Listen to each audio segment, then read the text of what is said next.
जय जय श्री चैतन्य जय नित्यानंद जय द्वैत चंद्र जय गौर भक्तवृंद। जय जय श्री चैतन्य जय नित्यानंद जय द्वैत चंद्र जय गौर भक्तवृंद। जय जय श्री चैतन्य जय नित्यानंद जय द्वैत चंद्र जय गौर भक्तवृंद। ओम ज्ञानतिमिरान्धस्य ज्ञानाञ्जनशलाकया चक्षुरुन्मिलितं येन तस्मै श्रीगुरवे नमः। श्रीचैतन्यमनोभीष्टं स्थापितं येन भूतले स्वयं रूपा कदा मह्यं ददाति स्वपदान्तिकं। वन्देऽहं श्रीगुरुं श्रीयुतपदकमलं श्रीगुरून् वैष्णवांश्च श्रीरूपं सागरजातं सहगणरघुनाथान्वितं तं सजीवं साद्वैतं सावधूतं परिजनसहितं कृष्णचैतन्यदेवं श्रीराधाकृष्णपादान् सहगणललिता श्रीविशाखामितांश्च। हे कृष्णा करुणा सिन्धो दीनबन्धो जगत्पते गोपेशा गोपिका कान्दा राधा कान्दा नमोऽस्तुते। तप्तकाञ्चन गौराङ्गी राधे वृन्दावनेश्वरी वृषभानुसुते देवी प्रणमामि हरिप्रिये। वाञ्छाकल्पतरुभ्यश्च कृपासिन्धुभ्यः एव च पतितानां पावनेभ्यो वैष्णवेभ्यो नमो नमः। नमः ॐ विष्णुपदाय कृष्णपृष्ठाय भूतले श्रीमते भक्तिवेदान्तस्वामिनिति नामिने। नमस्ते सारस्वती देवे गौरवाणी प्रचारिणे निर्विशेषशून्यवादी पाश्चात्यदेशतारिणे। जय श्री कृष्ण चैतन्य प्रभो नित्यानंद श्री अद्वैत गदाधर श्रीवासादि गौरभक्तवृंद। हरे कृष्णा कृष्ण कृष्णा हरे हरे हरे राम राम राम हरे हरे। हरे कृष्णा कृष्ण कृष्ण हरे हरे हरे राम राम राम हरे हरे। हरे कृष्णा कृष्ण कृष्ण हरे हरे हरे राम राम राम हरे हरे। मूगं करोति वाचालं पङ्गुं लङ्घयते गिरिं यत्कृपातमहं वन्दे श्रीगुरुदीनतारिणं परमानन्दमाधवं श्रीचैतन्यमीश्वरम्।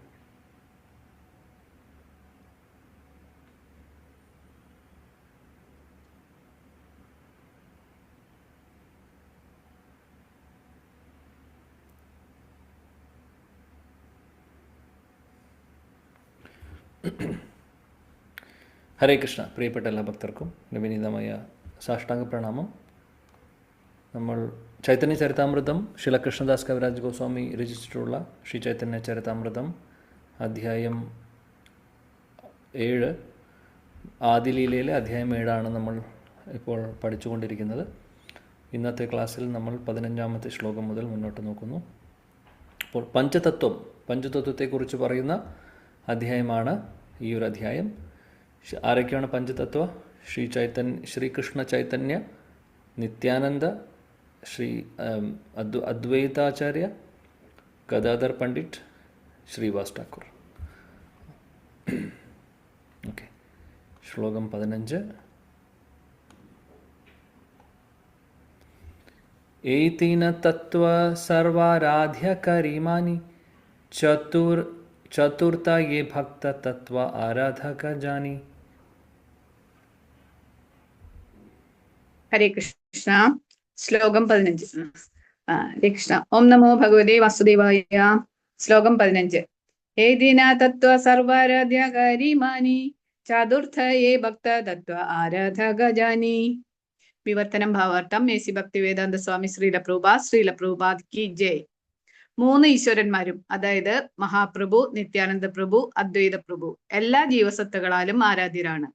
4ാമത്തെ തത്വമായ ഗദാധര പ്രഭുവിനെ ഇവരുടെ ആരാധകനായി മനസ്സിലാക്കേണ്ടതാണ്. ഭാവാർത്ഥം. ശ്രീല ഭക്തി സിദ്ധാന്ത സരസ്വതി ഠാക്കൂർ പഞ്ചതത്വത്തെക്കുറിച്ച് തന്റെ അനുഭാഷ്യത്തിൽ ഇപ്രകാരം വിവരിക്കുന്നു. ചൈതന്യ മഹാപ്രഭുവാണ് പരമോന്നത മേധാവി. നിത്യാനന്ദ പ്രഭുവും അദ്വൈത പ്രഭുവും അദ്ദേഹത്തെക്കാൾ താഴ്ന്ന പദവിയിലുള്ളവരാണെങ്കിലും അവരും മേധാവികൾ തന്നെ. ശ്രീ ചൈതന്യ മഹാപ്രഭു പരമദിവ്യോത്തമ പുരുഷനായ ഭഗവാനും നിത്യാനന്ദ പ്രഭുവും അദ്വൈത പ്രഭുവും അദ്ദേഹത്തിന്റെ ആവിർഭാവങ്ങളും ആവുന്നു. ഇവർ മൂവരും പരമ വിഷ്ണു തത്വങ്ങളും അതിനാൽ ഏവരാലും സമാരാധ്യരുമാണ്.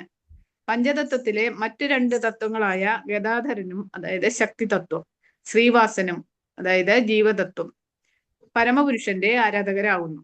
അവർ ശാശ്വതമായി ഭഗവാന്റെ പ്രേമഭരിതമായ അതീന്ദ്രിയ സേവനത്തിൽ വ്യാപൃതരാകയാൽ ഇരുവരും ഒരേ വിഭാഗത്തിൽ പെടുന്നു. ഹരേ കൃഷ്ണ. പഞ്ചതത്വത്തെക്കുറിച്ച് കൂടുതൽ നമ്മൾ കഴിഞ്ഞ ക്ലാസ്സിലും ചർച്ച ചെയ്തു. അതിൻ്റെ ബാക്കിയാണ് നമ്മളിവിടെ നോക്കുന്നത്. ശ്രീ ചൈതന്യ മഹാപ്രഭു, ശ്രീ നിത്യാനന്ദ പ്രഭു, അദ്വൈത പ്രഭു, അദ്വൈതാചാര്യ, ഇവർ 3 പേരും വിഷ്ണു തത്വമാണ് അല്ലേ. ചൈതന്യ മഹാപ്രഭു കൃഷ്ണൻ, ശ്രീ നിത്യാനന്ദ പ്രഭു ശ്രീ ബലരാമൻ, അദ്വൈതാചാര്യ മഹാവിഷ്ണുവിൻ്റെ അവതാരം. ഇവർ 3 പേരും വിഷ്ണു തത്വങ്ങളാണ്. എന്നാൽ 4-മത്തെ ആരാണ്? ഗദാധർ പ്രഭു, ഗദാധർ പണ്ഡിത്താണെങ്കിൽ അദ്ദേഹം ശക്തി തത്വമാണ്. അതുകൊണ്ട് അദ്ദേഹം ശ്രീമതി രാധാറാണിയുടെ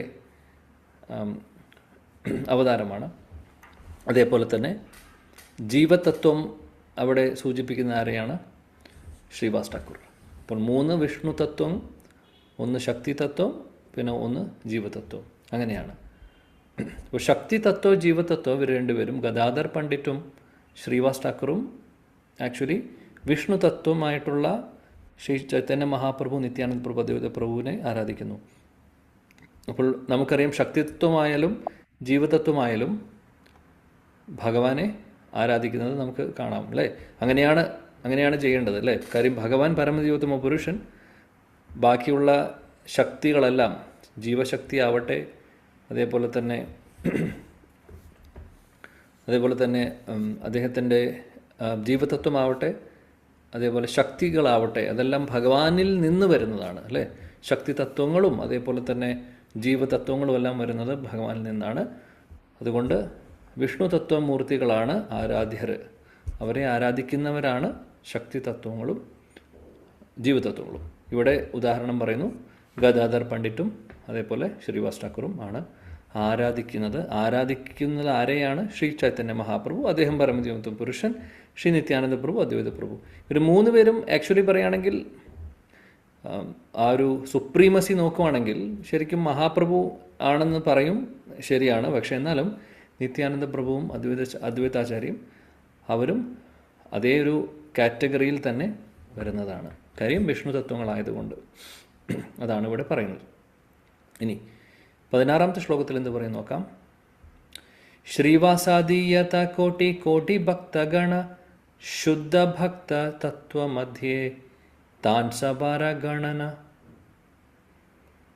ഹരേ കൃഷ്ണ. ശ്ലോകം 16. ശ്രീവാസാദീയത കോടി കോടി ഭക്തഗണ ശുദ്ധ ഭക്ത തത്വമധ്യേ താൻ സബാര ഗണന. വിവർത്തനം ഭാവാർത്ഥം. ശ്രീല പ്രഭുവാദ് കി ജയ്. ശ്രീവാസ് ഠാക്കൂർ തുടങ്ങിയ അസംഖ്യം ഭക്തന്മാർ പരിശുദ്ധ ഭക്തന്മാരെന്ന് അറിയപ്പെടുന്നു. ഹരേ കൃഷ്ണ. ശുദ്ധ ഭക്തരിൽ വെച്ച്, അതായത് പരിശുദ്ധ ഭക്തരിൽ വെച്ച് ഇവിടെ സൂചിപ്പിക്കുന്നത് പഞ്ചതത്വത്തിൽ ആരാണ് വരുന്നത്? ശ്രീവാസ് ഠാക്കൂറാണ് അല്ലേ. ശ്രീവാസ് ഠാക്കൂറിനെ പോലെ വേറെയും ഭക്തരുണ്ട്. എന്നാൽ അവരിൽ വെച്ച് ഏറ്റവും ഉന്നതനായിട്ടുള്ള ഭക്തനായി കണക്കാക്കുന്നു ശ്രീവാസ് ഠാക്കൂറിനെ. ഇവിടെ പറയുന്നു ശ്രീവാസാദി കോടി കോടി, ഒന്നുമല്ല, 1-2 അല്ല, കോടി കോടി ഭക്തജനങ്ങളുണ്ട്, ശുദ്ധ ഭക്തർ. അതിൽ വെച്ച് പ്രധാനപ്പെട്ട ഭക്തനാണ് ശ്രീവാസ് ഠാക്കൂർ. ഇനി ഗദാധാര പണ്ഡിതാദി പ്രഭുര ശക്തി അവതാർ അന്തരംഗ ഭക്ത കരെ ഗണനയഹര. ഹരേ കൃഷ്ണ. ഗദാധര പണ്ഡിതാദി പ്രഭുര ശക്തി അവതാര അന്തരംഗ ഭക്ത കരി ഗണനയഹര. വിവർത്തനം ഭാവാർത്ഥം. ശ്രീല പ്രഭുപാദ് കി ജയ്. ഗദാധര പണ്ഡിതൻ തുടങ്ങിയ ഭക്തന്മാർ ഭഗവാന്റെ അന്തരംഗ ശക്തിയുടെ അവതാരങ്ങളാണ്. ഭഗവത് സേവനത്തിൽ വ്യാപൃതരായിരിക്കുന്ന വിശ്വസ്ത സേവകരാണ് ഇത്തരം ഭക്തന്മാർ. ഭാവാർത്ഥം. 16-17 ശ്ലോകങ്ങളെ സംബന്ധിച്ച് ശ്രീല ഭക്തി സിദ്ധാന്ത സരസ്വതി ഠാക്കൂർ തന്റെ അന്യഭാഷ്യത്തിൽ ഇപ്രകാരം വിവരിക്കുന്നു. അന്തരംഗ ഭക്തന്മാരെയും പരിശുദ്ധ ഭക്തന്മാരെയും തിരിച്ചറിയുവാൻ ഉതകുന്ന പ്രത്യേക ലക്ഷണങ്ങളുണ്ട്. ഭഗവത് ശക്തി തത്വത്തിൽപ്പെട്ടവരാണ് എല്ലാ പരിശുദ്ധ ഭക്തന്മാരും. ഇവരിൽ ചിലർ മാധുര്യ പ്രേമത്തിലും മറ്റു ചിലർ വാത്സല്യ പ്രേമത്തിലും, എല്ലാവരും ഭക്തന്മാർ തന്നെയെങ്കിലും ഒരു താരതമ്യ പഠനം വഴി സഖ്യപ്രേമത്തിലും ദാസ്യപ്രേമത്തിലും നിലകൊള്ളുന്നു. ഇതിൽ മാധുര്യ പ്രേമത്തിലുള്ള ഭക്തന്മാർ അഥവാ ശക്തികൾ ഉന്നത നിലവാരത്തിലുള്ളവരാണെന്ന് കാണാം. ഭഗവാനുമായി മാധുര്യ പ്രേമ ബന്ധം പുലർത്തുന്ന ഭക്തന്മാർ ചൈതന്യ മഹാപ്രഭുവിന്റെ അതിവിശ്വസ്ത ഭക്തന്മാരായി അറിയപ്പെടുന്നു. നിത്യാനന്ദ പ്രഭുവിന്റെയും അദ്വൈത പ്രഭുവിന്റെയും സേവനത്തിൽ വ്യാപൃതരായവർ ഭഗവാനുമായി വാത്സല്യം, സഖ്യം, ദാസ്യം, ശാന്തം ഇവയിൽ ഏതെങ്കിലും രസത്തിൽ ബന്ധപ്പെട്ടവരായിരിക്കും. ഇത്തരം ഭക്തന്മാരും ചൈതന്യ മഹാപ്രഭുവിൽ അത്യാസക്തി വളർത്തുമ്പോൾ മാധുര്യ പ്രേമത്തിലുള്ള ഭക്തന്മാരുടെ നിലയിലേക്ക് ഉയരുന്നു. ഭക്തിയുത സേവനത്തിലുള്ള ഈ ക്രമികമായ പുരോഗതിയെ ശ്രീല നരോത്തമദാസ ഠാക്കൂർ ഇപ്രകാരം വിവരിക്കുന്നു. ഗൗരാംഗ ബലിതേ ഹബേ പുളക ശരീര ഹരി ഹരി ബലിതേ നയനേ ബബേ നീര ആര കബേ നിതായ് ചാന്ത കരുണാ കരീബേ സംസാര വാസന മൊര കബേ തുച്ഛ ഹബേ വിഷയ ചാടിയ കബേ ശുദ്ധ ഹബേ മന കബേ ഹാമ ഹേരബ ശ്രീ വൃന്ദാവന രൂപ രഘുനാഥ പദേ ഹൈബേ ആകുതി കബേ ഹാമ ബുത്സഭ ശ്രീ യുഗള പിരീതി. ചൈതന്യ മഹാപ്രഭുവിന്റെ തിരുനാമം ജപിക്കുന്ന മാത്രയിൽ എന്നാണ് എൻ്റെ ശരീരം ആനന്ദപുളകിതമാകുക? ഹരിനാമം ജപിക്കുന്ന മാത്രയിൽ എന്നാണ് എൻ്റെ നയനങ്ങളിൽ നിന്ന് അശ്രുക്കൾ ധാരധാരയായി ഒഴുകുക? എന്നാണ് നിത്യാനന്ദ പ്രഭു എന്നിൽ കാരുണ്യം ചൊരിഞ്ഞ് എന്നെ ഭൗതിക സുഖാസ്വാദനത്തിനുള്ള ആഗ്രഹങ്ങളിൽ നിന്നും വിമുക്തനാക്കുക? ഭൗതികാഭിലാഷങ്ങളിൽ നിന്നും എന്നാണ് എൻ്റെ മനസ്സ് പൂർണ്ണമായി മോചിതമാകുക? അപ്പോൾ മാത്രമേ എനിക്ക് ആധ്യാത്മിക ധാമമായ വൃന്ദാവനം അനുഭവവേദ്യമാകൂ. ശ്രീല രൂപ ഗോസ്വാമി, ശ്രീല രഘുനാഥദാസ ഗോസ്വാമി തുടങ്ങിയ 6 ഗോസ്വാമിമാർ നൽകിയ ഉപദേശങ്ങളിൽ ആസക്തനാകുമ്പോൾ മാത്രമേ എനിക്ക് രാധാകൃഷ്ണന്മാരുടെ മാധുര്യ പ്രേമം മനസ്സിലാക്കുവാനാകൂ. ചൈതന്യ മഹാപ്രഭുവിന്റെ ഭക്തിയുത സേവനത്തിൽ ആസക്തനായാൽ ഉടനടി പ്രേമഭക്തിയുടെ ദിവ്യലഹരി നുകരാൻ കഴിയും. നിത്യാനന്ദ പ്രഭുവിനോടുള്ള പ്രേമം വളരുമ്പോൾ ഒരുവൻ എല്ലാ ഭൗതികാസക്തികളിൽ നിന്നും മോചിതനാകുന്നു. ഇപ്രകാരം ഭഗവാന്റെ വൃന്ദാവന ലീലകൾ മനസ്സിലാക്കാൻ യോഗ്യനായി തീരുകയും ചെയ്യുന്നു. 6 ഗോസ്വാമിമാരിൽ ആകൃഷ്ടമാകുന്ന അവസ്ഥയിൽ ഒരുവന് രാധാകൃഷ്ണന്മാരുടെ മാധുര്യ പ്രേമം മനസ്സിലാക്കുവാനാകും. ഒരു ഭക്തൻ മാധുര്യ പ്രേമത്തിലേക്ക് മുന്നേറുന്ന വിവിധ ദിശകളാണിവ. ഇപ്രകാരം ചൈതന്യ മഹാപ്രഭുവുമായി ഉറ്റബന്ധം സ്ഥാപിച്ച് രാധാകൃഷ്ണന്മാരുടെ സേവനത്തിൽ എത്താം. ഹരേ കൃഷ്ണ പ്രഭുജി.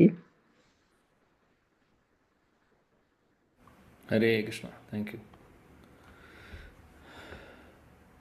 ഗദാധർ പണ്ഡിതാദി പ്രഭുര ശക്തി അവതാർ അന്തരംഗ ഭക്തകരി ഗണനയഹാർ.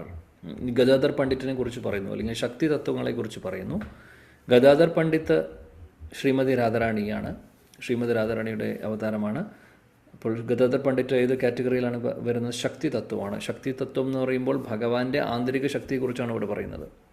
ഭഗവാന്റെ ആന്തരിക ശക്തിയായിട്ടുള്ള ഹ്ലാദിനി ശക്തിയാവുന്ന ഹ്ലാദിനി ശക്തിയുടെ അധിഷ്ഠാത്രി ദേവിയായിട്ടുള്ള ശ്രീമതി രാധാറാണിയുടെ അവതാരമാണ് ശ്രീ ഗദാധർ പണ്ഡിറ്റ്. അപ്പോൾ ഇവിടെ പറയുന്നു, ഈ ഒരു ഭാവത്തിൽ ഗദാധർ പണ്ഡിറ്റിനെ അനുഗമിക്കുന്ന അല്ലെങ്കിൽ ആ ഒരു കാറ്റഗറിയിൽ വരുന്ന ഭക്തർ, അതായത് ഗദാധർ പണ്ഡിറ്റ് ഈ മാധുര്യ ഭാവത്തിലുള്ള കൃഷ്ണപ്രേമത്തിൽ വരുന്ന രാധാറാണിയുടെ അവതാരമായതുകൊണ്ട് ആ ഒരു കാറ്റഗറിയിലാണ് വരുന്നത്. അദ്ദേഹവും അദ്ദേഹത്തിൻ്റെ കീഴിൽ വരുന്ന അല്ലെങ്കിൽ അദ്ദേഹത്തിൻ്റെ പിന്തുടരുന്ന ഭക്തർ, അവരൊക്കെ വളരെ ഗുഹ്യമായിട്ടുള്ള അല്ലെങ്കിൽ ഭഗവാന്റെ വളരെ കോൺഫിഡൻഷ്യലായിട്ടുള്ള ഭക്തരായിരിക്കും. ഭഗവാന്റെ രാധാറാണിയുടെയും സർവീസ് ചെയ്യുന്ന വളരെ മാധുര്യഭാവത്തിലുള്ള വളരെ അടുത്ത കൃഷ്ണൻ്റെയും രാധാറാണിയുടെയും വളരെ അടുപ്പമുള്ള ഭക്തരായിരിക്കും ആ ഒരു കാറ്റഗറിയിൽ വരുന്നത്. ഇവിടെ ശ്രീല പ്രഭുപാദി ഭാവാർത്ഥത്തിൽ വിവരിക്കുന്നു. സരസ്വതി ഠാക്കൂർ ശ്രീല പ്രഭുപാദ് അദ്ദേഹത്തിൻ്റെ അനുഭാഷയിൽ പറയുന്ന കാര്യത്തെക്കുറിച്ചാണ് ഇവിടെ പറയുന്നത്.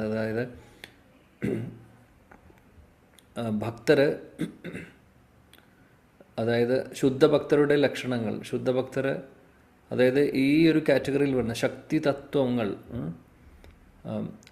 തത്വങ്ങൾ വരുന്ന ഭഗവാന്റെ ശക്തികളായിട്ടുള്ള ആന്തരിക ശക്തി ശ്രീമതി രാധാറാണിയും പിന്നെ രാധാറാണിയുടെ എക്സ്പാൻഷൻസും അവരെല്ലാവരും വരുന്നത് ശരിക്കും പറയുകയാണെങ്കിൽ ഇവിടെ അതാണ് പറയുന്നത്. കൂടുതലും അങ്ങനെയുള്ള ഭക്തർ വരുന്നത് മാധുര്യ ഭാവത്തിലുള്ള ആ പ്രേമത്തിലാണ്. മാധുര്യ പ്രേമമാണ് അവർക്കുള്ളത് ഭഗവാനോടുള്ള ആ ഒരു റിലേഷൻ. അല്ലേ, നമുക്കറിയാം ഒരുപാട് 5 പ്രൈമറി ഭാവങ്ങളാണ് ഭഗവാനോട് ആ റിലേഷനിലുള്ളത്. അല്ലേ, എന്തൊക്കെയാണ്? ശാന്തരസം, ദാസ്യരസം, വാത്സല്യരസം, അതേപോലെ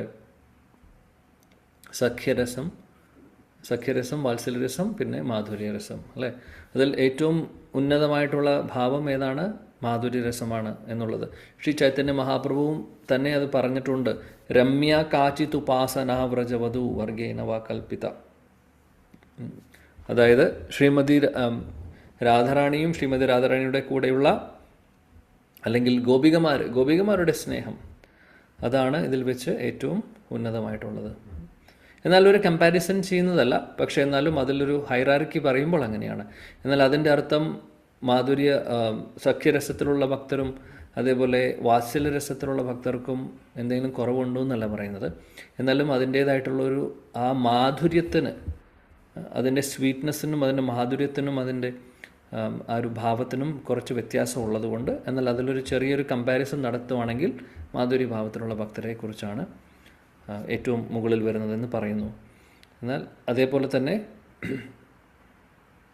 സഖ്യരസത്തിൽ ഉള്ള കൃഷ്ണൻ്റെ കൂട്ടുകാർ, വാത്സല്യരസത്തിലുള്ള യശോദറാണിയും നന്ദമഹാരാജവും, പിന്നെ അതേപോലെ മുതിർന്ന ഗോപന്മാരും അതേപോലെ ഗോപസ്ത്രീകളും, അവരെല്ലാം പശുക്കളും, ഇവരെല്ലാം ഏത് ഭാവത്തിലാണുള്ളത്?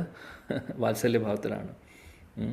നമ്മുടെ ആചാര്യന്മാർ പറയുന്നു, ആക്ച്വലി പശുക്കൾ, വൃന്ദാവനത്തിലെ പശുക്കൾക്ക് ഇതൊരു ചോദ്യമാണ്, പലപ്പോഴും നമ്മുടെ ഉള്ളിൽ വരുന്നൊരു ചോദ്യമായിരിക്കും. സാധാരണഗതിയിൽ ഇപ്പോൾ പുഷ്പങ്ങളാവട്ടെ, മറ്റുള്ള മൃഗങ്ങളാവട്ടെ, അല്ലെങ്കിൽ നമ്മൾ പറയും പക്ഷികളാവട്ടെ, മരങ്ങൾ, അവരൊക്കെ ഭഗവാനെ സേവിക്കുന്നത് ശാന്തരസത്തിലാണ് എന്ന് പറയും സാധാരണ. എന്നാൽ വൃന്ദാവനത്തിലെ പശുക്കൾക്ക് പ്രത്യേകതയുണ്ട്. വൃന്ദാവനത്തിലെ പശുക്കൾ കൃഷ്ണനോടുള്ള റിലേഷൻ എങ്ങനെയാണ്? വാത്സല്യരസമാണെന്നാണ് പറയുന്നത് നമ്മുടെ ആചാര്യന്മാർ. അപ്പോൾ വാത്സല്യരസം അതായത് ആ മനുഷ്യരൂപം, അവരാരും മനുഷ്യരല്ല, പക്ഷേ എന്നാൽ ആ രൂപമാണ് പറയുന്നത്. മൃഗരൂപത്തിലുള്ളവർക്ക് പറ്റില്ല എന്നില്ല. ആ ഭാവം വൃന്ദാവനത്തിലെ പശുക്കൾക്കുണ്ട്. വാത്സല്യ ഭാവമാണുള്ളത്. ഓക്കെ. അപ്പോൾ ഇവിടെ ശില പ്രഭുപാജി പറയുന്നു, ചൈതന്യ മഹാപ്രഭുവിന് ആ ഒരു റിലേഷൻ, അതായത് മഹാപ്രഭുവിൻ്റെ കീഴിൽ വരുന്ന അല്ലെങ്കിൽ മഹാപ്രഭുവിനെ ആരാധിക്കുന്നവർ എല്ലാവരും, കാര്യം രാധാകൃഷ്ണ രണ്ടുപേരുടെ രാധാകൃഷ്ണ ദ്യുതി സുവലിതം നവമി കൃഷ്ണ സ്വരൂപം അല്ലേ. ചൈതന്യ മഹാപ്രഭു രാധയും കൃഷ്ണനും ഒരുമിച്ച് വന്ന ആ ദിവ്യമായിട്ടുള്ള സ്വരൂപമാണ് അദ്ദേഹത്തിൻ്റെ. അദ്ദേഹത്തിൻ്റെ ഡയറക്റ്റായിട്ടുള്ള റിലേഷൻഷിപ്പിലുള്ള ഉള്ള ഭക്തർ കൂടുതലും എന്താണ് പറയുന്നത്? മഹാപ്രഭുവിൻ്റെ വളരെ ഗുഹ്യമായിട്ടുള്ള ആ മാധുര്യഭാവത്തിലുള്ള ഭക്തരാണ് എന്ന് പറയുന്നു. എന്നാൽ ശ്രീ നിത്യാനന്ദ പ്രഭുവിൻ്റെ, അദ്വൈത പ്രഭുവിൻ്റെയും അവരെ സേവിക്കുന്നവർ കൂടുതലും വാത്സല്യഭാവത്തിലും അതേപോലെ സഖ്യഭാവത്തിലും അങ്ങനെ ദാസ്യഭാവത്തിലും ഒക്കെ വരുന്ന, ശാന്തഭാവത്തിലൊക്കെ വരുന്ന ഭക്തരാണ് സാധാരണ വരുന്നതെന്ന് പറയുന്നു. പക്ഷെ അതിൻ്റെ അർത്ഥം ഒരു കമ്പാരിസണായിട്ട് പറയുന്നല്ല, പക്ഷെ എന്നാലും ഒരു നേരത്തെ പറഞ്ഞ പോലെ അതിൻ്റെ ഒരു ഹൈറാർക്കി പറയുമ്പോൾ അങ്ങനെയാണ് ശാസ്ത്രങ്ങളിൽ പറയുന്നത്. ഇനി വേറൊരു കാര്യമെന്ന് പറഞ്ഞു കഴിഞ്ഞാൽ, ശ്രീല നരോത്തം ദാസ് ഠാക്കൂറിൻ്റെ മനോഹരമായിട്ടുള്ളൊരു വൈഷ്ണവഗീതം ഇവിടെ ശ്രീലപ്രഭുപാദ് കോട്ട് ചെയ്തിട്ടുണ്ട്. അതിൻ്റെ അർത്ഥവും പറഞ്ഞിട്ടുണ്ട് അല്ലേ. ഗൗരംഗ ബലിതേ ഹബേ പുലക ശരീർ ഹരി ഹരി ബലിതേ നയന ബിർ. ആ ശ്ലോകത്തിൽ ആദ്യത്തെ ശ്ലോകത്തിൽ പറഞ്ഞു, ശ്രീ ചൈതന്യ മഹാപ്രഭുവിൻ്റെ നാമം ചൊല്ലുമ്പോൾ നമ്മുടെ ശരീരത്തിൽ, അതായത് ഇദ്ദേഹം നരോത്തം ദാസ് ഠാക്കൂർ പ്രാർത്ഥിക്കുകയാണ്, എന്നാ ദിവസം വരും, എന്നാണ് ആ ദിവസം എനിക്ക് വരുന്നത്. അതായത് മഹാപ്രഭുവിൻ്റെ നാമം ചൊല്ലുന്ന സമയത്ത് എൻ്റെ ശരീരത്തിൽ അഷ്ടസ്വത്തിക വികാരങ്ങൾ എന്നാണ് വരുന്നത്, എന്നാണ് എൻ്റെ കണ്ണിൽ കണ്ണുനീര് വരുന്നത് ചൈതന്യ മഹാപ്രഭുവിൻ്റെ അദ്ദേഹത്തിൻ്റെ നാമം ചൊല്ലുമ്പോൾ, എന്നാണ് എൻ്റെ രോമകുംഭങ്ങൾ ശരീരത്തിൽ എഴുന്നേറ്റ് നിൽക്കാൻ പോകുന്നത്, എന്നാണ് ആ അഷ്ടസ്വത്തിക വികാരങ്ങളൊക്കെ എനിക്ക് കിട്ടുന്നത് മഹാപ്രഭുവിൻ്റെ നാമം ചൊല്ലുമ്പോൾ എന്നാണ് അദ്ദേഹം ചോദിക്കുന്നത്. പിന്നെ രണ്ടാമത്തെ വരിയിൽ അദ്ദേഹം ചോദിക്കുന്നു, ആരേ കബേ നിതായ് ചാന്ത് കരുണ കരീബേ സംസാര വാസന മോനെ കബേ തുച്ഛ ഹബേ. എന്നാണ് ശ്രീ നിത്യാനന്ദ പ്രഭുവിൻ്റെ മഹാകാരുണ്യം എനിക്ക് ലഭിക്കുന്നത്? കാര്യം ശ്രീ നിത്യാനന്ദ പ്രഭുവിൻ്റെ മഹാകാരുണ്യത്താൽ മാത്രമേ ഭൗതികമായിട്ടുള്ള എൻ്റെ എല്ലാവിധ ആഗ്രഹങ്ങളും പോവുകയുള്ളൂ. അതുകൊണ്ട് വളരെ ഇമ്പോർട്ടൻ്റ് ആണ്, നമ്മളെപ്പോഴും പറയും, ഗൗരനിത്തായനെ നമ്മൾ ഒരുമിച്ചാണ് ആരാധിക്കുന്നത്. ചൈതന്യ മഹാപ്രഭുവിനെ മാത്രമല്ല ആരാധിക്കുന്നത് അല്ലേ. നമ്മുടെ സമ്പ്രദായത്തിൽ ഗൗരനിത്തായി രണ്ടുപേരും ഒരുമിച്ചാണ്. കാര്യം രണ്ടുപേർക്കും പ്രാധാന്യമുണ്ട്. ആക്ച്വലി നമ്മുടെ ഭക്തിയിൽ ഇവർ രണ്ടുപേരും നമ്മളെ സഹായിക്കുന്നു. ശ്രീ നിത്യാനന്ദ പ്രഭു ആക്ച്വലി വളരെ ഇമ്പോർട്ടൻ്റ് റോളുണ്ട് ഈ ഒരു ഗീതത്തിൽ മാത്രമല്ല, വേറെ വൈഷ്ണവ ഗീതങ്ങളിലും നരോത്തം ദാസ് ഠാക്കൂറും ഭക്തിവിനോദ് ഠാക്കൂറും ഒക്കെ എടുത്തെടുത്ത് പറയുന്നുണ്ട്, നിത്തായുടെ അനുഗ്രഹം ഉണ്ടെങ്കിൽ ഈ ഭൗതികമായിട്ടുള്ള എല്ലാവിധ നമ്മുടെ അറ്റാച്ച്മെൻറ്റ്സും പോവുകയുള്ളൂ എന്നുള്ളത്. ഇവിടെയും പറയുന്നു, അതെടുത്ത് പറയുന്നു. കാര്യം ഈ ഭൗതിക ലോകത്തിലെ ഈ ചപ്പല സുഖങ്ങളുടെ പുറകിൽ നമ്മൾ നടന്ന് അതിനോട് ഒരുപാട് ആസക്തിയാണ്. ആ ഭൗതികമായിട്ടുള്ള ആസക്തി നമുക്ക് നഷ്ടപ്പെടുന്നത് ശ്രീ നിത്യാനന്ദ പ്രഭുവിൻ്റെ മഹാകാരുണ്യത്താലാണ്. അതുകൊണ്ട് ആ ദിവസം എന്ന് വരുമെന്നാണ് ശ്രീല നരോത്തം ദാസ് ഠാക്കൂർ ഇവിടെ പ്രാർത്ഥിക്കുന്നത്. എന്നാണ് ശ്രീ നിത്യാനന്ദ പ്രഭുവിൻ്റെ മഹാകൃപ എനിക്ക് കിട്ടുന്നത്. അങ്ങനെ കിട്ടുമ്പോൾ ഭൗതികമായിട്ടുള്ള എല്ലാവിധ ആസക്തികളും എന്നിൽ നിന്ന് നഷ്ടപ്പെടുന്നു. പിന്നീട് അദ്ദേഹം പറയുന്നു വളരെ ഇമ്പോർട്ടൻ്റ് ആയിട്ടുള്ള കാര്യം എന്നാണ്. എന്നിട്ടത് പറയുന്നു, ഈ ഭൗതികമായിട്ടുള്ള ആസക്തികൾ പൂർണ്ണമായിട്ടും എൻ്റെ ഹൃദയത്തിൽ നിന്ന് പോകുമ്പോഴാണ് ശ്രീ വൃന്ദാവനത്തെക്കുറിച്ച് എനിക്ക് മനസ്സിലാക്കാൻ പറ്റുന്നത് എന്നുള്ളത്. ഇത് വളരെ ഇമ്പോർട്ടൻ്റ് ആയിട്ടുള്ള കാര്യമാണ്. നമ്മൾ വിചാരിക്കുന്ന പോലെ ശ്രീ വൃന്ദാവൻ ധാം എന്ന് പറയുന്നത് ഒക്കെ ഒരു പുണ്യസ്ഥലമാണ്, ധാമാണ്, ഒക്കെ ശരിയാണ്. പക്ഷേ അവിടെ പോയി ആർക്ക് വേണമെങ്കിലും ഭഗവാന്റെ കൃപയുണ്ടെങ്കിൽ അവിടെ പോകാനുള്ള അവസരം കിട്ടുന്നു. എന്നാൽ ശരിക്കും വൃന്ദാവനം എന്ന് പറഞ്ഞു കഴിഞ്ഞാൽ അത് ഗോലോക വൃന്ദാവനം തന്നെയാണ് ഇവിടെയുള്ള വൃന്ദാവനം. ആ ഒരു ദൃഷ്ടി നമുക്ക് ഇല്ല. കാര്യം നമുക്ക് അതിനുള്ള പ്യൂരിറ്റി ഇല്ലാത്തത് കൊണ്ടാണ്. ആക്ച്വലി അങ്ങനെയാണ്. എന്നാൽ പരമശുദ്ധ ഭക്തർ അവർക്ക് ഈ ഭൗമവൃന്ദാവനത്തിൽ പോകുമ്പോഴും നിത്യവൃന്ദാവനമാണ് അവർ കാണുന്നത്. ശ്രീല നരോത്തം ദാസ് ഠാക്കൂറും ശ്രീല ലോക്നാഥ് ദാസ് ഗോസ്വാമിയും അദ്ദേഹത്തിൻ്റെ ഗുരു മറ്റുള്ള വരിഷ്ഠരായിട്ടുള്ള ഒരുപാട് ഭക്തർ അവർക്ക് വൃന്ദാവനത്തിൽ ചിന്താമണി രത്നങ്ങളും താഴെ മണ്ണും കല്ലും ഒന്നുമല്ല കാണുന്നുണ്ടായിരുന്നത്. അവർക്ക് ചിന്താമണി രത്നങ്ങളും വൃക്ഷങ്ങളെല്ലാം കൽപ്പവൃക്ഷങ്ങളും അങ്ങനെയുള്ള മനോഹരമായിട്ടുള്ള ഗോലോക വൃന്ദാവനമായിരുന്നു അവരുടെ ദൃഷ്ടിയിൽ വരുന്നുണ്ടായിരുന്നത്. അവരുണ്ടായിരുന്നു ഭൗമവൃന്ദാവനത്തിൽ, പക്ഷേ അവർ കാണുന്നത് മുഴുവനും ഇങ്ങനെയായിരുന്നു അല്ലേ. വളരെ ഫേമസ് ആയിട്ടുള്ളൊരു കഥ പറയാറുണ്ട്, നമ്മൾ പറഞ്ഞിട്ടുമുണ്ട്. നരോത്തം ദാസ് ഠാക്കൂറിൻ്റെ അടുത്ത് തന്നെയാണ് ഒരിക്കൽ ലോക്നാഥ് ദാസ് ഗോസ്വാമി അദ്ദേഹത്തിൻ്റെ ഗുരു പറയുന്നത്, കുറച്ച് മണ്ണ് കൊണ്ടുവരാൻ പറയും. മണ്ണ് കൊണ്ടുവരാൻ പറഞ്ഞ് അദ്ദേഹത്തെ വിടുന്നു, ഡിസൈപ്പിളിനെ, ശിഷ്യനെ വിടുന്നതാണ്. അപ്പോൾ ഉടനെ തന്നെ തിരിച്ചു വരേണ്ട വ്യക്തിയെ കാണുന്നില്ല. കാലത്ത് പറഞ്ഞതാണ്, ആളെ കാണാനില്ല, വൈകുന്നേരമായിട്ടും കാണുന്നില്ല. ഗുരു വിചാരിച്ചു എവിടെ പോയി, എന്തു പറ്റി എന്നറിയില്ല. അടുത്ത ദിവസം വന്നിരിക്കുന്നു അദ്ദേഹം. അടുത്ത ദിവസമാണ് തിരിച്ചു വരുന്നത്. എന്നിട്ട് ചോദിച്ചു, ഇത്രയും നേരം എവിടെ പോയി? പറഞ്ഞു, മണ്ണെടുക്കാൻ പോയതാണ്. അങ്ങ് പറഞ്ഞതുപോലെ മണ്ണെടുക്കാൻ വേണ്ടി നീ എവിടേക്ക് പോയി? അല്ല, അദ്ദേഹം പറഞ്ഞു, ഞാൻ നോക്കി, ഇവിടെ ഒന്നും എനിക്ക് മണ്ണ് കാണുന്നില്ല. അപ്പോൾ നിനക്ക് എന്താണ് ഇവിടെ കാണുന്നത്? ചിന്താമണി രത്നങ്ങൾ മാത്രമേ കാണുന്നുള്ളൂ. അതുകൊണ്ട് ഞാൻ നടന്ന് വൃന്ദാവനം കഴിഞ്ഞ് വേറെ വൃന്ദാവനത്തിൻ്റെ ബൗണ്ടറി കഴിഞ്ഞ് പിന്നെ മധുരയിൽ പോയി, അവിടെ നിന്നാണ് പിന്നെ മധുര കഴിഞ്ഞ് അവിടുന്ന് എത്രയോ ദൂരെ പോയിട്ടാണ് മണ്ണെടുത്തുകൊണ്ട്. അദ്ദേഹത്തിൻ്റെ ഇതാണ് അവരുടെ ദൃഷ്ടി. ഇത് നടന്നിട്ടുള്ളത് 400 വർഷം മുമ്പത്തെ കാര്യമാണ് പറയുന്നത്, കുറച്ച് വർഷങ്ങൾ മുമ്പ്. ഇപ്പോഴും വൃന്ദാവനത്തിൽ ജീവിച്ചിരിക്കുന്ന ഒരുപാട് വരിഷ്ഠരായിട്ടുള്ള സാധുജനങ്ങളുണ്ട്. അവരൊക്കെ ഉന്നത തലത്തിലുള്ളവരാണ്. അവരൊക്കെ വൃന്ദാവനത്തെ കാണുന്നത് ശരിക്കും ഗോലോക വൃന്ദാവനത്തിനെ നോക്കി കാണുന്നു. അവരുടെ ഉള്ളിലുള്ള ദർശനം അതാണ് ശരിക്കും. നമുക്ക് കാണാൻ സാധിക്കുന്നില്ല. കാര്യം എന്താണ് ഇവിടെ പറയുന്നു ശ്രീല നരോത്തം ദാസ് ഠാക്കൂർ? കാര്യം ഭൗതിക ആസക്തികൾ. കാര്യം ഭൗതികമായിട്ടുള്ള ആസ്വാദനത്തിനുള്ള രുചി നമ്മുടെ പോയിട്ടില്ല. ഇന്ദ്രിയ സുഖഭോഗങ്ങൾക്കുള്ള രുചി പോയിട്ടില്ല. അത് ശരിയായിട്ടുള്ള രുചിയല്ല, പക്ഷേ നമ്മൾ അതിൻ്റെ അഡിക്ഷനായി പോയി. അതാണ് സംഭവിച്ചിരിക്കുന്നത്. അപ്പോൾ ഈ ഒരു കണ്ടാമിനേഷൻ പോയാലേ നമുക്ക് ശരിക്കും ഇതെല്ലാം മനസ്സിലാക്കാൻ സാധിക്കുകയുള്ളൂ.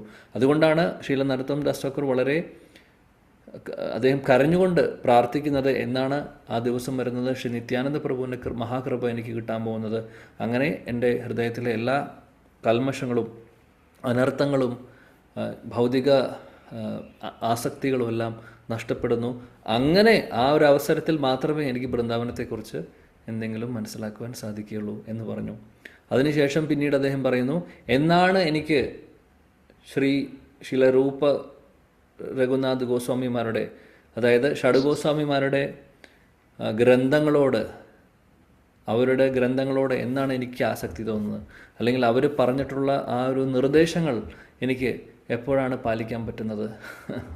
അപ്പോൾ ശ്രീ ഷഡ്ഗോസ്വാമിമാരുടെ ശ്രീ രൂപ്, ശ്രീ സനാതന ഭട്ട രഘുനാഥ്, ശ്രീ ജീവ ഗോപാലഭട്ട ദാസ രഘുനാഥ്, 6 ഗോസ്വാമിമാർ വൃന്ദാവനത്തിലായിരുന്നു അവർ അല്ലേ. ഈ 6 ഗോസ്വാമിമാരും ശ്രീ ചൈതന്യ മഹാപ്രഭുവിൻ്റെ വളരെ പ്രിയപ്പെട്ട പാർഷദരാണ്. ഗോലക വൃന്ദാവനത്തിൽ രാധാകൃഷ്ണൻ്റെ വളരെ അടുത്ത, രാധാറാണിയുടെ പ്രിയപ്പെട്ട മഞ്ജരി അല്ലെങ്കിൽ സഖി, അല്ലെങ്കിൽ നമുക്ക് പറയാം പാലിദാസിമാരാണ് അവരെല്ലാവരും.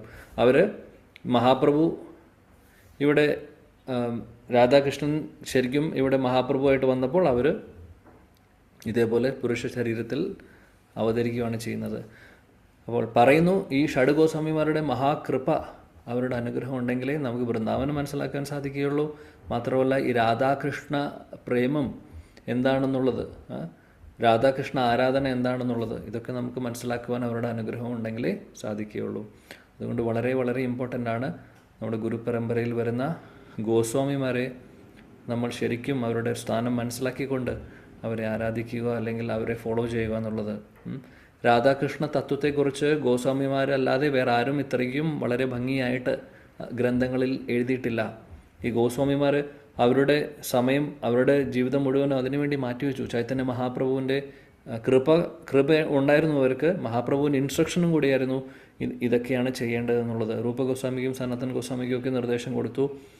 പുസ്തകങ്ങൾ എഴുതണം, ശാസ്ത്രങ്ങൾ, രാധാകൃഷ്ണ യുഗല അല്ലെങ്കിൽ ആ ഒരു രാധാകൃഷ്ണ ഭക്തിയെക്കുറിച്ചുള്ള ഗ്രന്ഥങ്ങൾ എഴുതാനും, അതേപോലെ നഷ്ടപ്പെട്ടു പോയിട്ടുള്ള ഒരുപാട് സ്ഥലങ്ങളുണ്ട് വൃന്ദാവനത്തിൽ. ലീലാസ്ഥലികളെ പുനരുദ്ധാരണം ചെയ്യണമെന്നുള്ള, അമ്പലങ്ങൾ കെട്ടണമെന്നുള്ള നിർദ്ദേശങ്ങൾ കൊടുത്തു.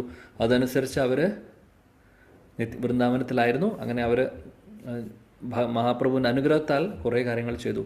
അന്ന് ഈ ഷഡ്ഗോസ്വാമിമാർ 400 വർഷങ്ങൾ മുമ്പ് ചെയ്തതുകൊണ്ട് മാത്രം ആണ് നമുക്ക് ഇന്ന് വൃന്ദാവനത്തിലേക്ക് പോകാൻ സാധിക്കുന്നത്. ഈ ഒരു കാര്യം കൂടെ നമ്മൾ മനസ്സിലാക്കണം.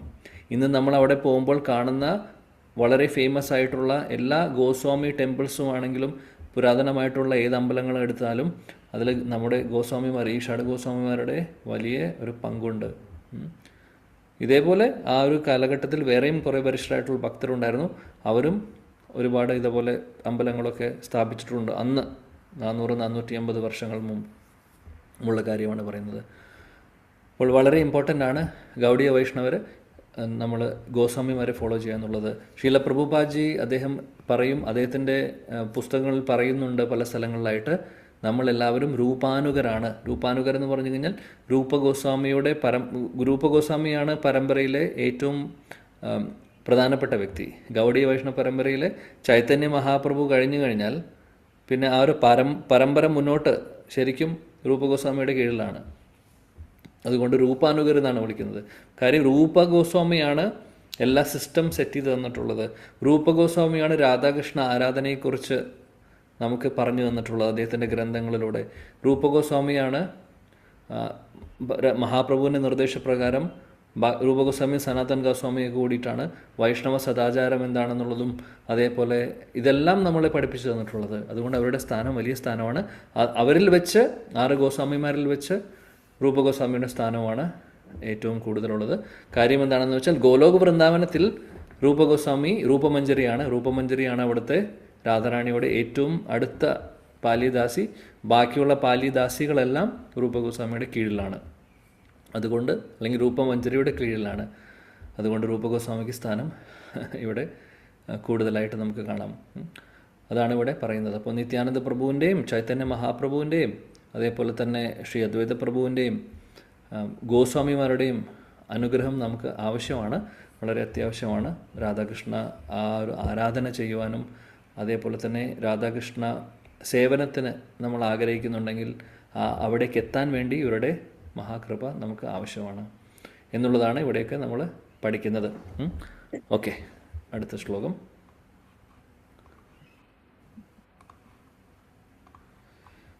പതിനെട്ട് 19. യാസബലായ പ്രഭുര നിത്യവിഹാര യാസബലായ പ്രഭുര കീർത്തന പ്രചാർ യാസബലായ കരേന പ്രേമ ആസ്വാദൻ യാസബലായ ധന കരെ പ്രേമധൻ. യെസ്, ഹരേ കൃഷ്ണ. യാൻ സബലന പ്രഭുര നിത്യവിഹാര യാൻ സബലന പ്രഭുര കീർത്തന പ്രചാര യാൻ സബലന കരേന പ്രേമ ആസ്വാദന യാൻ സബലന ദാന കരേ പ്രേമധന വിവർത്തനം ഭവർത്തം യേശു ഭക്തിവേദാന്ത സ്വാമി ശ്രീല പ്രഭുപാദ് കി ജയ്. അന്തരംഗ ശക്തികളായ ഭക്തന്മാർ ഭഗവാന്റെ ലീലകളിലെ നിത്യ പാർഷദന്മാരാണ്. അവരോടൊപ്പം മാത്രമാണ് സങ്കീർത്തന പ്രസ്ഥാനം പ്രചരിപ്പിക്കുവാനായി ഭഗവാൻ അവതരിക്കുന്നത്. അവരോടൊപ്പം മാത്രമാണ് അവിടുന്ന് മാധുര്യപ്രേമം ആസ്വദിക്കുന്നതും അവരോടൊപ്പം മാത്രമാണ് അവിടുന്ന് മാനവരാശിക്കായി ഭഗവത് പ്രേമം വിതരണം ചെയ്യുന്നതും. ഭാവാർത്ഥം: ശുദ്ധഭക്തന്മാരെയും അന്തരംഗ ഭക്തന്മാരെയും തമ്മിൽ തിരിച്ചറിയുവാനായി ശ്രീല രൂപഗോസ്വാമി അദ്ദേഹത്തിന്റെ ഉപദേശാമൃതത്തിൽ താഴെ പറയുന്ന ക്രമികമായ പുരോഗമന പ്രക്രിയ വിവരിക്കുന്നു. ആയിരക്കണക്കിനുള്ള കർമ്മികളിൽ വച്ച് വേദജ്ഞാന സാരാംശത്തിൽ നിലയുറപ്പിച്ചവനെ മെച്ചപ്പെട്ടവനായി കരുതാം. ഇത്തരത്തിലുള്ള പണ്ഡിതന്മാരിലും തത്വചിന്തകന്മാരിലും വച്ച് ഭൗതിക ബന്ധനങ്ങളിൽ നിന്നും മോചനം നേടിയവനെ കൂടുതൽ മികച്ചവനായി കരുതുന്നു. ഇത്തരം മുക്താത്മാക്കളിൽ വച്ച് പരമദിവ്യോത്തമ പുരുഷനായ ഭഗവാന്റെ ഭക്തന്മാരെ ഉത്തമരായി കരുതുന്നു. ഇത്തരം അതീന്ദ്രിയ പ്രേമികളിൽ ഉത്തമരാണ് ഗോപികമാർ. ശ്രീമതി രാധികയാണ് ഗോപികമാരിൽ വെച്ച് അത്യുത്തമ. ശ്രീമതി രാധിക കൃഷ്ണന് അത്യന്തം പ്രിയങ്കരിയാണ്. അതുപോലെ തന്നെ ശ്രീമതി രാധാറാണിയുടെ കുണ്ഠങ്ങളായ ശ്യാമകുണ്ഡവും രാധാകുണ്ഡവും കൃഷ്ണന് അത്യന്തം പ്രിയങ്കരങ്ങളാണ്. ശ്രീ ഭക്തി സിദ്ധാന്ത സരസ്വതി ഠാക്കൂർ അദ്ദേഹത്തിന്റെ അനുഭാഷ്യത്തിൽ ഇപ്രകാരം വിവരിക്കുന്നു: 5 തത്വങ്ങളിൽ 2 പേർ ശക്തികളും, അതായത് ശക്തി തത്വം, മറ്റു 3 പേർ ശക്തിമാൻ തത്വം ആരുമാണ്. ശുദ്ധഭക്തന്മാരും അന്തരംഗ ഭക്തന്മാരും ഇരുകൂട്ടരും കാമ്യകർമ്മങ്ങളുടെയോ ഊഹാപോഹങ്ങളുടെയോ ലാഞ്ചനയില്ലാതെ ഭഗവത് സേവനത്തിൽ ഏർപ്പെട്ടിരിക്കുന്നു. ഇത്തരം ഭക്തന്മാരെ ശുദ്ധഭക്തന്മാരായി കരുതേണ്ടതാണ്. ഇവരിൽ മാധുര്യപ്രേമത്തിൽ വ്യാപൃതരായവരെ അന്തരംഗ ഭക്തന്മാരെന്ന് മനസ്സിലാക്കേണ്ടതാണ്. വാത്സല്യ പ്രേമം, സഖ്യപ്രേമം, ദാസ്യപ്രേമം ഇവ മാധുര്യപ്രേമത്തിൽ സ്വാഭാവികമായും അടങ്ങിയിരിക്കുന്നു. ചുരുക്കി പറഞ്ഞാൽ അന്തരംഗ ഭക്തൻ ഒരു ശുദ്ധഭക്തൻ കൂടിയാണ്. ശ്രീ ചൈതന്യ മഹാപ്രഭു അവിടുന്നിന്റെ ഏറ്റവും അടുത്ത വിസ്തരണമായ നിത്യാനന്ദ പ്രഭുവിനോടൊപ്പം തന്റെ ലീലകൾ ആസ്വദിക്കുന്നു. തന്റെ ശുദ്ധഭക്തന്മാരും കാരണോദശകായി വിഷ്ണു, ഗർഭോദകശായി വിഷ്ണു, ക്ഷീരോദകശായി വിഷ്ണു എന്നീ 3 പുരുഷാവതാരങ്ങളും സങ്കീർത്തന പ്രസ്ഥാനം സ്ഥാപിക്കുവാനായി അവിടുന്നിനെ സദാ അനുഗമിക്കുന്നു. ഹരേ കൃഷ്ണ പ്രഭുജി. ഹരേ കൃഷ്ണ. Thank U.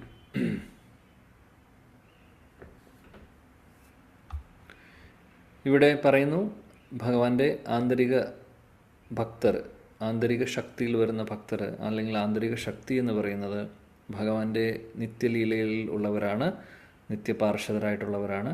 അങ്ങനെയുള്ളവർ ചൈതന്യ മഹാപ്രഭു കൃഷ്ണൻ ചൈതന്യ മഹാപ്രഭുവായി വരുന്ന സമയത്ത് അന്തരംഗ ശക്തിയിലുള്ള ആ നിത്യസിദ്ധരായിട്ടുള്ള ഭക്തരും അവതരിക്കുന്നു.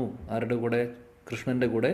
കൃഷ്ണൻ മഹാപ്രഭുവായി വരുമ്പോൾ അവരും മഹാപ്രഭുവിൻ്റെ ലീലയിൽ പങ്കെടുക്കാൻ വേണ്ടി സങ്കീർത്തന ആന്തോളനമായിട്ടുള്ള മഹാപ്രഭുവിൻ്റെ ആ ഒരു സങ്കീർത്തന ആന്തോളനത്തെ അനുഗമിച്ചുകൊണ്ട്, അല്ലെങ്കിൽ അദ്ദേഹത്തെ സപ്പോർട്ട് ചെയ്തുകൊണ്ട്, അദ്ദേഹത്തെ ആ ഒരു മിഷനിൽ സഹായിക്കാൻ വേണ്ടി പാർഷദരെല്ലാവരും കൂടെ വരുന്നു. മാത്രമല്ല ചൈതന്യ മഹാപ്രഭു അദ്ദേഹം അവതരിക്കാനുള്ള കാരണങ്ങൾ നമ്മൾ പലതവണ ചർച്ച ചെയ്തിട്ടുണ്ട്. അപ്പോൾ അദ്ദേഹത്തിൻ്റെ ആ ഭക്തഭാവത്തെ ആസ്വദിക്കുക എന്നുള്ളത്, അപ്പോൾ അതിന് സഹായിക്കാൻ വേണ്ടിയിട്ടും ഇവരെല്ലാവരും കൂടെയുണ്ട്. അങ്ങനെ ഇവരെല്ലാവരും ചേർന്ന് എന്താണ് ചെയ്യുന്നത്? സങ്കീർത്തന ആന്തോളനം മുന്നോട്ട് കൊണ്ടുപോകുന്നു. മാത്രമല്ല ഈ കൃഷ്ണപ്രേമം എന്താണെന്നുള്ളത്, ശരിക്കും കൃഷ്ണപ്രേമത്തിലെ ഈ മാധുര്യം എന്താണെന്നുള്ളത് അറിയിച്ചു കൊടുക്കുന്നത് മഹാപ്രഭുവിൻ്റെ പാർഷദരുമാണ്. അതിനൊരു സംശയമില്ല. ഇതിൽ മാധുര്യ രസം മാത്രമല്ല, എല്ലാ ഭാവങ്ങളും, അതായത് കൃഷ്ണപ്രേമം എന്ന് പറയുന്നത് ഇവിടെ പ്രഭുപാദും ഭാവാർത്ഥത്തിൽ പറയുന്നുണ്ട്. കൃഷ്ണപ്രേമം എന്ന് പറയുന്നത്, അല്ലെങ്കിൽ ഈ മാധുര്യം എന്ന് പറയുന്നത് മാധുര്യ രസത്തിൽ മാത്രമല്ല, ആക്ച്വലി വാത്സല്യ രസത്തിലും ശാന്തരസത്തിലും ഒക്കെ ഉണ്ട്. അവർക്കൊക്കെ കൃഷ്ണപ്രേമമുണ്ട്. ഒരിക്കലും വിചാരിക്കരുത് മാധുര്യ രസത്തിൽ ഭാവത്തിലുള്ള ഗോപികമാർക്ക് മാത്രമേ കൃഷ്ണപ്രേമം എന്ന് പറയുന്ന സംഭവമുള്ളൂ എന്ന്. ബാക്കി എല്ലാ ഭക്തർക്കും ഉണ്ട്. ഗോലക വൃന്ദാവനത്തിലെ എല്ലാ കാറ്റഗറിയിൽ വരുന്നവർക്കും അവർക്കുള്ളത് ആ രാഗഭക്തി തന്നെയാണ്, പരിശുദ്ധമായിട്ടുള്ള കൃഷ്ണപ്രേമം തന്നെയാണ്. എന്നാൽ അതിൻ്റെ ആ ഒരു ഡീറ്റെയിൽസിൽ വ്യത്യാസമുണ്ടെന്ന് മാത്രം. ഒന്ന് സഖ്യമാണ്, സഖ്യഭാവമാണ്, ഒന്ന് വാത്സല്യഭാവമാണ്, ഒന്ന് മാധുര്യ ഭാവമാണ്. അല്ലെങ്കിൽ അതാണ് ആ ഒരു വ്യത്യാസം വരുന്നത്. പക്ഷേ ഇവർക്കെല്ലാവർക്കും ഉള്ളത് കൃഷ്ണപ്രേമമാണ്, അതിന് സംശയമൊന്നുമില്ല. ഇവിടെ ശീല രൂപഗോസ്വാമി ഉപദേശാമൃതത്തിൽ പറഞ്ഞിട്ടുള്ള ശ്ലോകത്തെക്കുറിച്ച് ശീല പ്രഭുപാജിയുടെ പ്രതിപാദിച്ചിട്ടുണ്ട്. രൂപഗോസ്വാമി ഉപദേശാമൃതത്തിൽ പറയുന്നുണ്ട്, അതായത് ഭക്തരുടെ ആ ഒരു ഡിഫറെൻറ്റ് ലെവൽസ് പറയുന്നുണ്ട്. ശുദ്ധ ഭക്തർ അല്ലെങ്കിൽ ഒരു ഹൈറാർക്കി പറയുന്നുണ്ട്.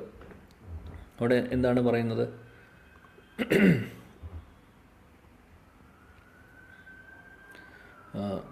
ശ്ലോകം 10 ഉപദേശാമൃതത്തിലെ. ക്രമിഭ്യാപരിതോ ഹരേ പ്രിയതയാ വ്യക്തിം യയുർജ്ഞാനിനസ് തേഭ്യോ ജ്ഞാനവിമുക്ത ഭക്തിപരമാ പ്രേമൈകനിഷ്ഠസ്തത തേഭ്യസ്താ പശുപാലപങ്കജദൃശാസ്താഭ്യോപി സാരാധിക പ്രേഷ്ടാ തദ്വദ് ഇയം തദീയശരസി താം നാശ്രയേത് കാ കൃതി. ഉപദേശാമൃതത്തിലെ 10ാമത്തെ ശ്ലോകമാണ്.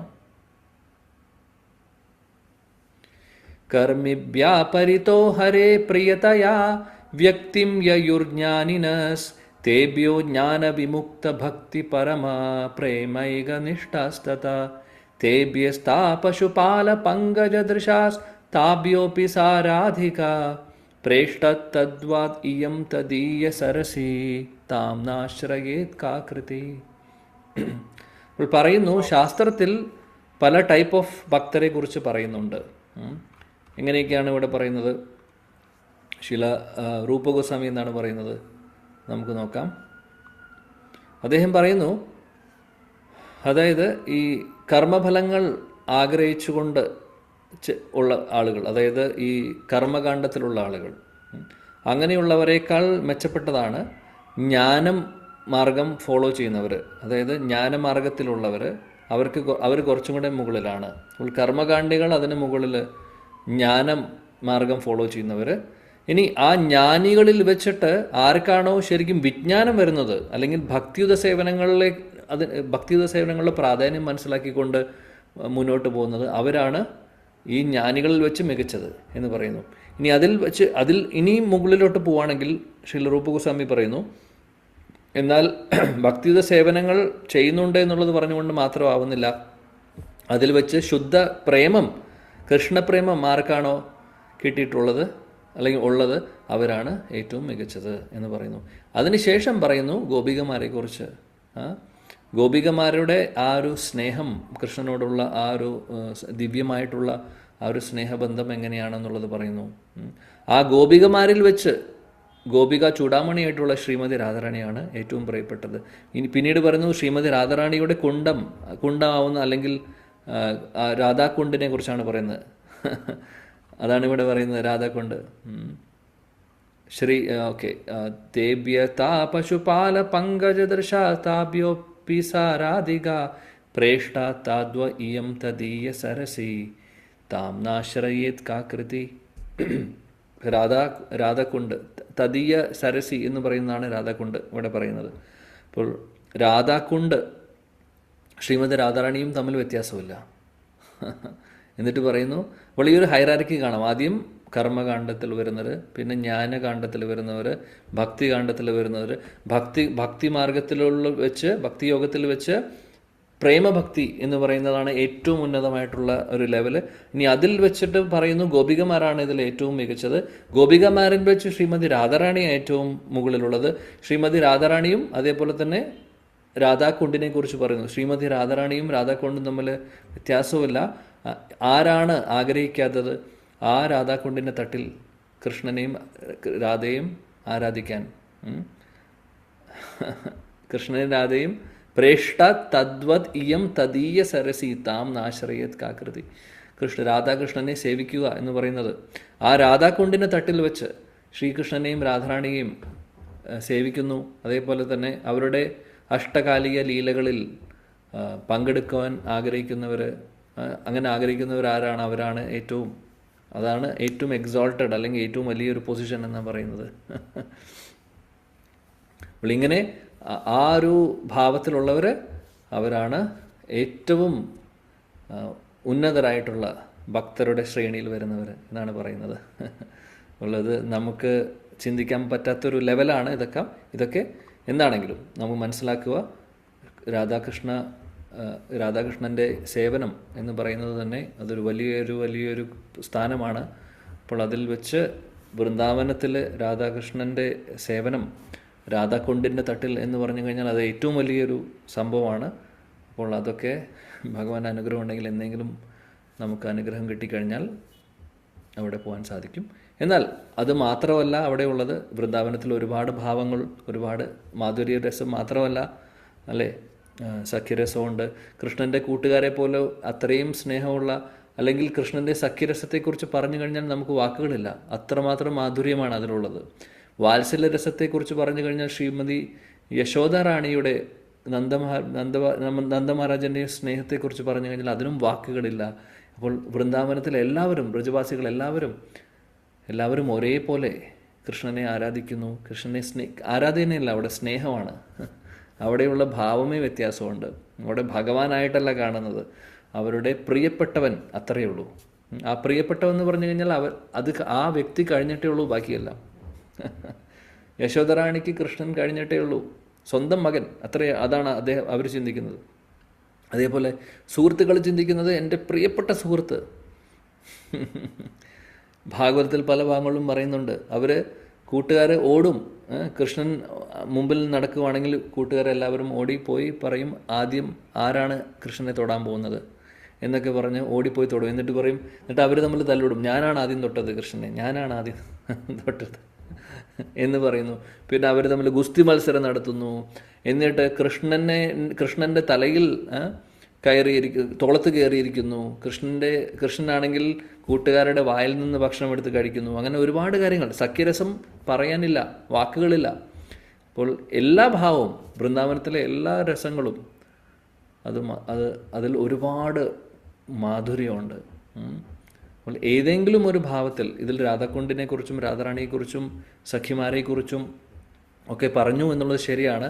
രൂപഗോസ്വാമിയും നമ്മുടെ ഈ ഗൗഡിയ വൈഷ്ണവ പരമ്പരയും വരുന്നത് ആ ഒരു രാധാകൃഷ്ണ ആരാധനയാണ് മുഖ്യമായിട്ടുള്ളൊരു അംഗമായിട്ട് പറയുന്നത്. അപ്പോൾ അവരുടെ ഡയറക്ഷൻ പ്രകാരം അങ്ങനെയാണ് പറയുന്നത്. എന്നാലും ഓഫ് കോഴ്സ് അത് ടോപ്പ് മോസ്റ്റ് ആണ് എന്നുണ്ടെങ്കിലും മറ്റുള്ളത് ഒരിക്കലും ഒരു കുറവായിട്ട് നമ്മൾക്ക് തോന്നാൻ പാടില്ല. കാര്യം എല്ലാം ഒരേപോലെയാണ്. അവിടെ ഒരിക്കലും കൃഷ്ണൻ്റെ കൂട്ടുകാർക്ക് തോന്നാറില്ല എനിക്ക് ഗോപികമാരാവണമെന്ന് തോന്നാറില്ല. അതേപോലെ വാത്സല്യരസത്തിലുള്ള യശോദറാണിക്കും തോന്നാറില്ല ഞാൻ ഗോപിയാവണം, എനിക്ക് ഈ ഭാവമല്ല, വാത്സല്യ ഭാവമല്ല വേണ്ടത്. അല്ല, അങ്ങനെയൊന്നുമല്ല. അവിടെ ഏതാണോ സ്ഥായി ഭാവം ആ സ്ഥായി ഭാവത്തിൽ അവർ പൂർണ്ണമായിട്ടും ആനന്ദത്തിലാണ്.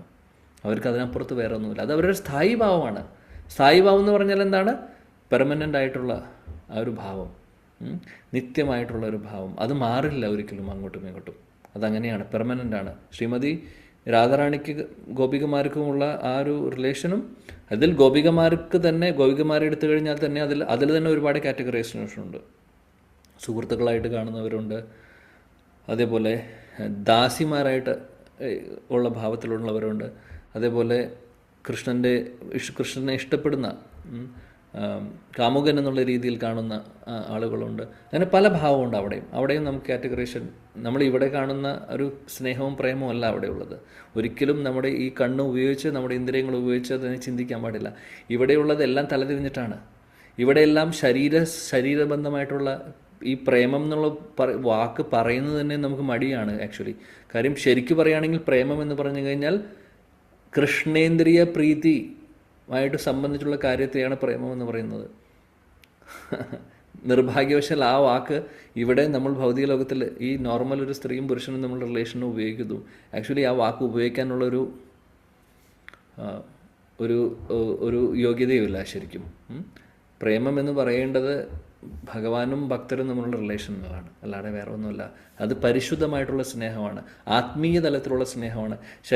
ശരീരത്തോട് തോന്നുന്ന കാമവാസനയല്ല അത് വളരെ വളരെ ഉന്നതമായിട്ടുള്ളൊരു സംഭവമാണ്. എന്താണെന്ന് നമുക്കറിയില്ല ഇപ്പോൾ, കാര്യം നമ്മുടെ ഉള്ളിൽ അത്രമാത്രം അനർത്ഥങ്ങളുണ്ട്. അതുകൊണ്ട് ഇതൊന്നും തിരിച്ചറിയാനുള്ള ഒരു കഴിവ് നമുക്കില്ല.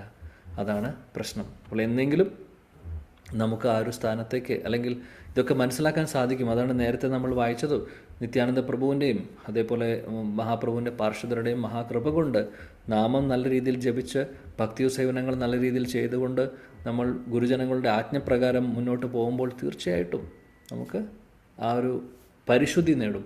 പരിശുദ്ധി നേടിക്കഴിഞ്ഞാൽ ഇതെല്ലാം ശരിക്കും എങ്ങനെയാണെന്നുള്ളത് മനസ്സിലാക്കാൻ നമുക്ക് സാധിക്കുന്നു.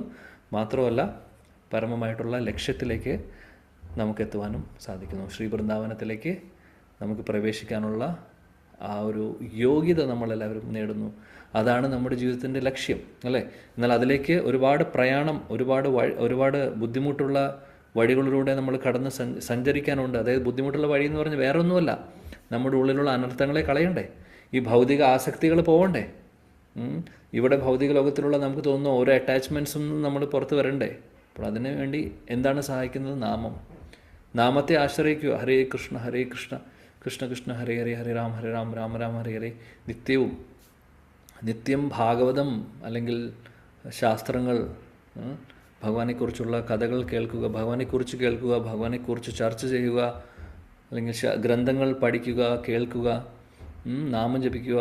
നിത്യവും ഇതെല്ലാം ചെയ്യുമ്പോൾ, അതേപോലെ കൂട്ടത്തിൽ ഭഗവാനോട് നന്നായി പ്രാർത്ഥിച്ചുകൊണ്ട് ഇതെല്ലാം ചെയ്യുക, വിനയത്തോടു കൂടി ഇതെല്ലാം ചെയ്യുക. അങ്ങനെ ചെയ്യുമ്പോൾ തീർച്ചയായിട്ടും ഭഗവത് കൃപയുണ്ടാവും. അങ്ങനെ പതുക്കെ പതുക്കെ നമ്മുടെ ശുദ്ധീകരണം നടക്കും. ശുദ്ധീകരണം നടന്ന് പതുക്കെ നമ്മൾ യോഗ്യത നേടും. അപ്പോൾ അതിനുവേണ്ടി നമുക്കെല്ലാവർക്കും പ്രാർത്ഥിക്കാം, അതിനുവേണ്ടി പരിശ്രമിക്കാം. ഹരേ കൃഷ്ണ. Thank you. എല്ലാവരോടും നന്ദി പറയുന്നു. ശ്രീ ചൈതന്യ ചരിതാമൃത की जय, जगत गुरु शीला प्रभुपाद की जय, शीला कृष्णदास कविराज गोस्वामी की जय, श्री चैतन्य महाप्रभु की जय, श्री सचिनंदन श्री गौर हरि की जय, श्री वृंदावन धाम की जय. जय जय श्री राधे श्याम. Thank you. हरे कृष्ण. प्रणाम.